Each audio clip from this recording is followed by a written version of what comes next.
A Amazônia é reconhecida pela imensa diversidade que possui. Entre as milhares de espécies de peixes que podem ser encontradas neste bioma, destaca-se o pirarucu, maior peixe de escamas de água doce do mundo. Por causa da pesca predatória sofrida durante anos, essa espécie se encontra hoje ameaçada de extinção. A aquicultura é uma solução para garantir de forma sustentável o pirarucu da Amazônia no mercado.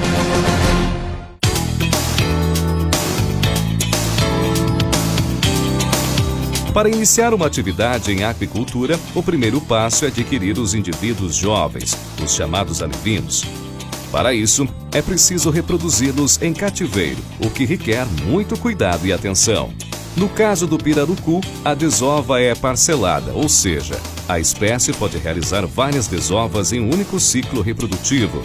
Porém, o número de indivíduos gerados é significativamente menor quando comparado a peixes migradores, como é o caso do tambaqui. Essa pequena prole, geralmente de 3 a 10 mil indivíduos, é naturalmente compensada pelo cuidado parental dos alevinos, que dura cerca de 2 a 3 meses. A reprodução do pirarucu em cativeiros ocorre tanto em viveiros escavados quanto em barragens de diversos tamanhos. É recomendado que a desova aconteça em viveiros de pelo menos 1.500 metros quadrados. Tamanhos menores que esse podem submeter o animal a situações de estresse. Os viveiros devem ter regiões com profundidade entre 1 a 1,5 metro, onde a espécie possa escavar seus ninhos e fazer a desova. A reprodução em cativeiro exige uma boa alimentação dos reprodutores. É preciso alimentá-los diariamente para manter a qualidade dos animais. Para isso, podem ser utilizados peixes forrageiros, ração comercial ou ração mista.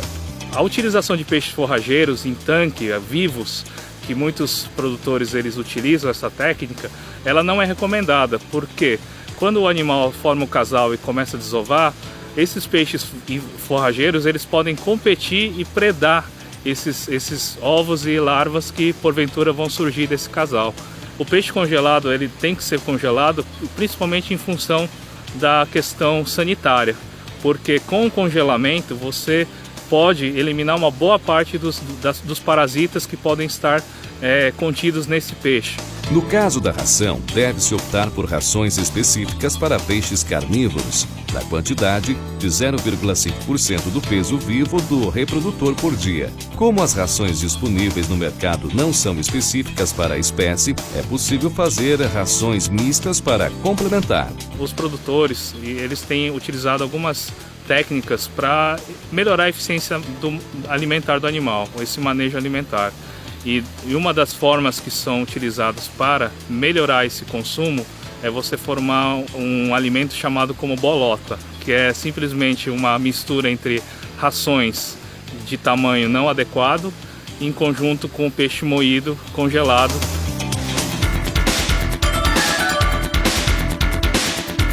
O pirarucu é uma espécie que forma casal para reproduzir. Por isso, é necessário criar ambiente e condições propícias para que essa formação ocorra. Algumas estratégias estão sendo realizadas. Estocagem de um grande número de animais em um viveiro ou barragem, por exemplo, 8 reprodutores em um viveiro de 5.000 metros quadrados, e aguardar que eles formem naturalmente um casal e ocorra a desova. Nessas condições, em geral, só há a formação de apenas um casal por viveiro. Para tornar o plantel de reprodutores mais eficiente, é possível separar o casal formado no viveiro coletivo e estocá-lo em outra estrutura para que sejam formados novos casais com os reprodutores remanescentes. A vantagem dessa estratégia é não ter uma alta dependência da determinação do sexo dos animais, chamado de sexagem, e possibilitar uma escolha natural de casais. A desvantagem é que diminui a eficiência do plantel e necessita do manejo dos animais no período reprodutivo para a separação do casal formado, pois este comportamento só é percebido durante este período. Outra estratégia é a formação direcionada de casais, ou seja, os animais são separados por sexo e estocados um macho e uma fêmea em uma estrutura de cultivo. Depois disso, aguarda-se a formação do casal no viveiro. Caso isso não ocorra, é realizado o remanejo com outros animais. A vantagem dessa estratégia é permitir a utilização eficiente do plantel e não necessitar de demais manejos após a formação do casal. Porém, é altamente dependente dos procedimentos de sexagem e, por se induzir a formação de casal, não é possível saber o seu efeito na produtividade em número de alevinos. Neste caso, é preciso usar alguns dos métodos de sexagem. Para o pirarucu estão disponíveis ultrassonografia, laparoscopia, dosagem dos hormônios estrogênio e testosterona, dosagem da proteína vitelogenina e observação dos padrões de coloração. A coloração é o método mais utilizado. A cor vermelha ou alaranjada na parte inferior da cabeça é uma característica de machos adultos na fase de reprodução. Já a coloração branca na região inferior da cabeça é característica das fêmeas. É importante ressaltar que os machos mudam de coloração enquanto estão cuidando dos filhotes. O único kit de sexagem disponível é o da vitelogenina. Só que como ele é fabricado na França e ainda não há representantes no Brasil, é necessário que a gente faça a importação. O manejo com os peixes exige muito cuidado para evitar acidentes. Por isso, é importante planejar os manejos, priorizando o trabalho com águas rasas. Os animais devem ser capturados com rede de arrasto com 5 a 6 metros de altura. O ideal é que apenas um ou poucos animais sejam capturados por arrasto. O trabalhador não deve ficar na parte posterior da rede, pois o pirarucu costuma saltar quando se sente encurralado, o que pode causar acidentes. Ao retirar os animais da rede, é recomendado o uso de buçá para evitar a queda do animal e maca para o transporte entre viveiros. O manejo dos animais deve ser feito de preferência fora do período reprodutivo. Depois disso, é preciso aguardar o período das chuvas para observar a reprodução com a formação dos casais e desovas. Quando os animais brigam para formar casal e param de se alimentar, significa que a reprodução está próxima. Quando o macho fica parado, pode ser um sinal que a desova ocorreu e que o cuidado dos ovos está sendo realizado. Geralmente, os alevinos são capturados quando está ocorrendo o cuidado parental. Esses alevinos são transferidos para o laboratório para o treinamento alimentar, ou seja, são ensinados a capturar a ração. O mais indicado é iniciar esse processo quando os animais apresentam cerca de 7 centímetros, momento em que já buscam alimento. Antes disso, os animais devem ser mantidos em laboratório sendo alimentados com zooplâncton.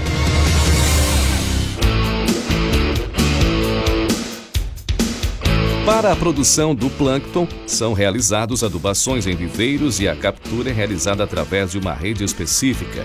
Recomenda-se que o plâncton seja congelado antes de ser oferecido aos alevinos para evitar a transmissão de parasitas que possam estar alojados no plâncton. Existe uma substituição gradual do alimento vivo, compreendido como na maior parte como zooplâncton. Você incrementa essa inclusão de zooplâncton, gradativamente você vai aumentando a inclusão de ração.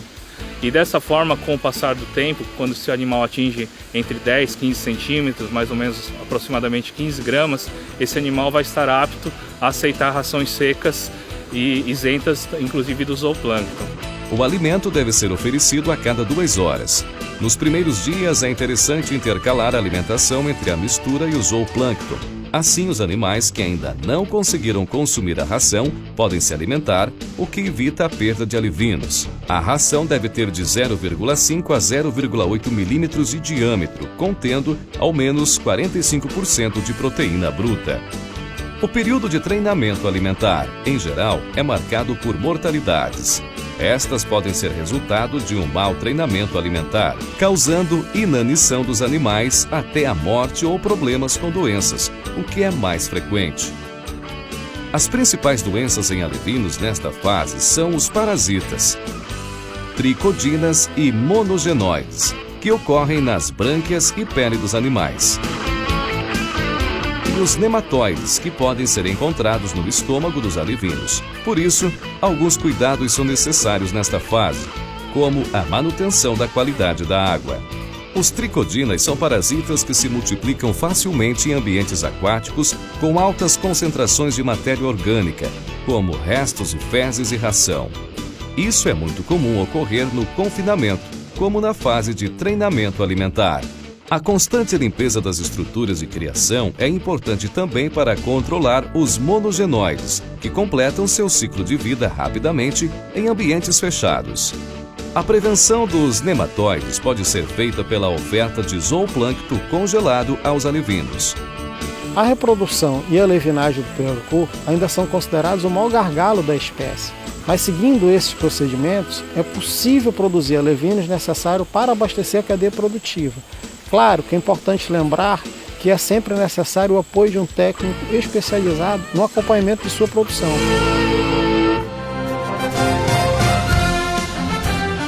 Os órgãos de meio ambiente do seu estado também devem ser consultados, a fim de que a sua produção esteja regularizada e com isso seja possível a comercialização do produto final.